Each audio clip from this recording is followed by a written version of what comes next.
So, before we get to the all-important expressions of gratitude to everyone who has shown so much tremendous support to our family and to the Sangha in the last 49 days, I will just say a few words about the hagiography of His Holiness Jigdal Dagchen Dorje Chang.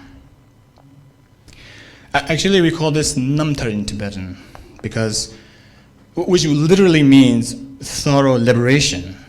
Because when we talk about a life story of a great Lama, we don't give any importance to worldly accomplishments, but rather we look at the exemplary Dharma activities that inspire us to reach the same thorough liberation from stress, confusion. So really, we could talk about His Holiness's liberated life for hours, if not days. So I'm only scratching the surface just to pay tribute to what he continues to mean to us on our shared spiritual path. His Holiness Jigdal Dagchen Dorje Chang was born in Sakya, Tibet in 1929, under many auspicious signs as the eldest son of the great Sakya throne holder Ngawang Tuto Bangcho Dorje Chang of the Sakya Punzo Porang, and his consort Gyayum Chimo Dechen Droma of the noble Tumen dynasty. He was given the holy name that's hard for me to say without welling up. A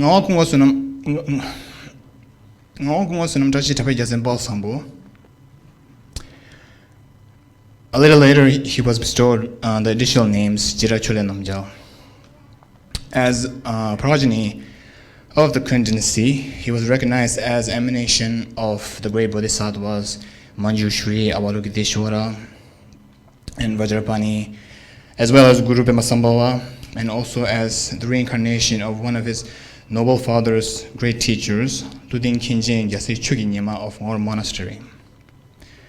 Right from childhood, His Holiness displayed extraordinary qualities, learning the outer and inner sciences of Buddha Dharma with effortless speed, and also displaying amazing miracles that are still the stuff of legend in Tibetan society. Having received from his noble father the most important empowerments and teachings of his paternal lineage, such as the Lamdre Tsogshe and the Vajragila, and mastering them in long, intensive meditation retreats, His Holiness reached adulthood, and in order to continue the Kun lineage, married the love of his life, Dayum Chemo Jamyapa Mopa Jiputi. The following year, having presided over the funeral rites for his noble father, who was his primary root guru, His Holiness became head Lama of the Sakya Punzo Porang.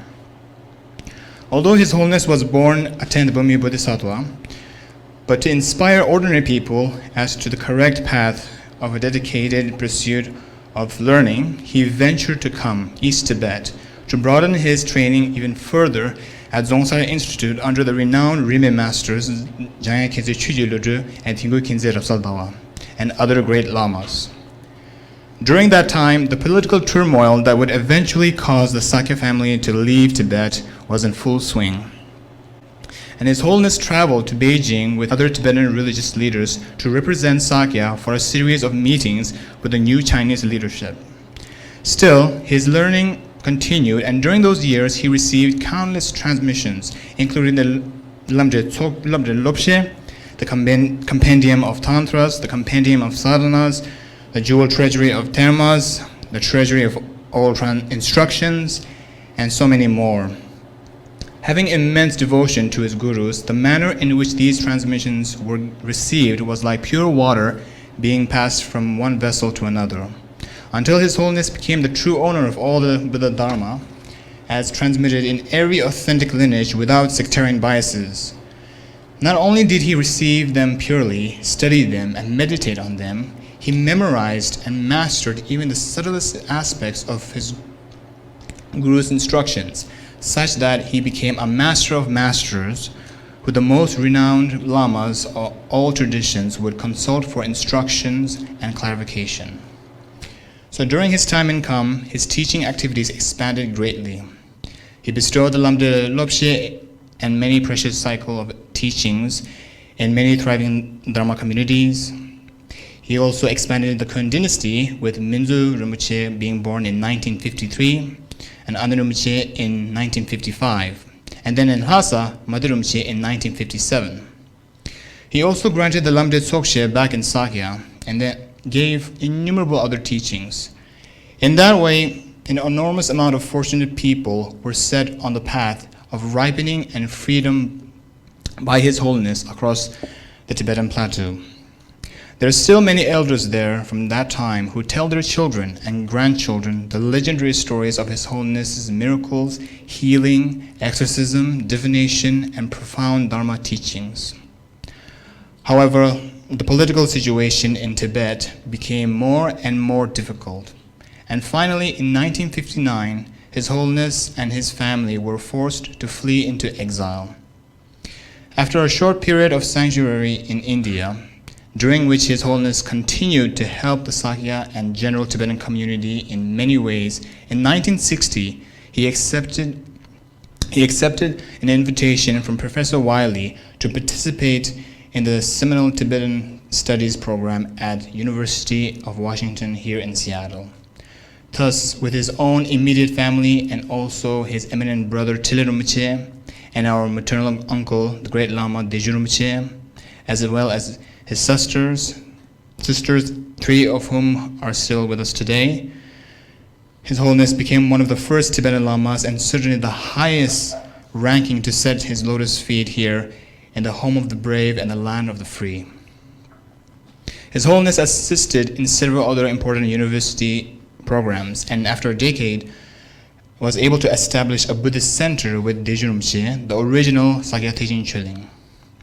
Along with enriching the scholarship and practice of Tibetan Buddhism, the Kun dynasty was also enriched with the birth of the first Tibetans in America, Zaya Benzo Rinpoche in 1961 and Sadhu Benzo Rinpoche in 1962. Gradually, the interest in Rinpoche's teachings grew, and His Holiness was able to establish the traditional Tibetan monastery that we are all so fortunate to be sitting in right now, consecrated by His Holiness the 41st Sakya Trizin. His Holiness Jigdal Dagchen Dorje Chang created a temple that many revered lamas of the Sakya tradition and other Tibetan lineages have also taught in, providing a sanctuary for hundreds of spiritual seekers without discrimination. He created the Viruba Education Institute and also created a hub for Seattle's Tibetan community's spiritual and cultural events.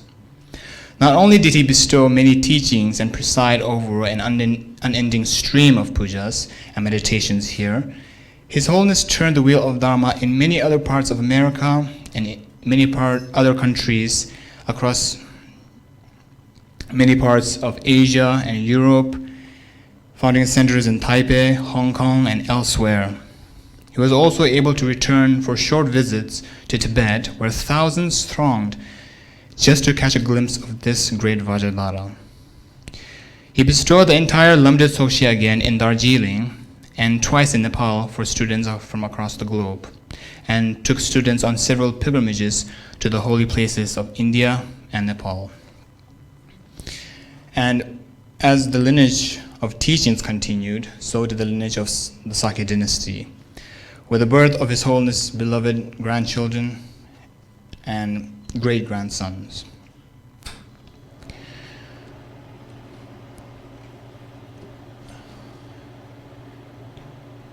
Sometimes when His Holiness reached his later years, people will innocently ask him, Rinpoche, why don't you just retire now and not bother go to the monastery too much? He would answer, it's okay.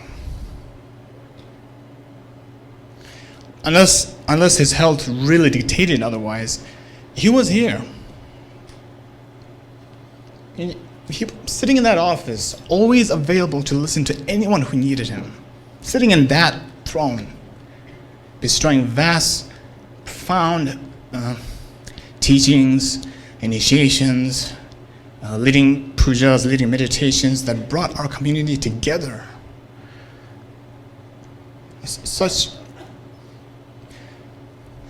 was his love his commitment, his dedication, right up to the end. But having secured his dharma and familial legacy, the time came this year. The time came this year to rest His Holiness' intent into the Dharma Dhatu. Amidst many auspicious signs and bring his liberated life to an end.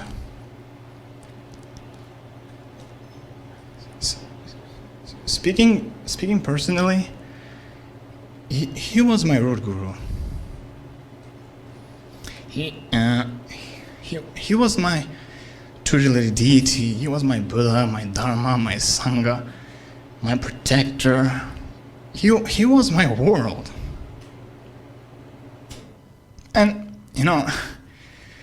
he wasn't just an amazing Vrajadhara to me. He was an awesome grandfather too.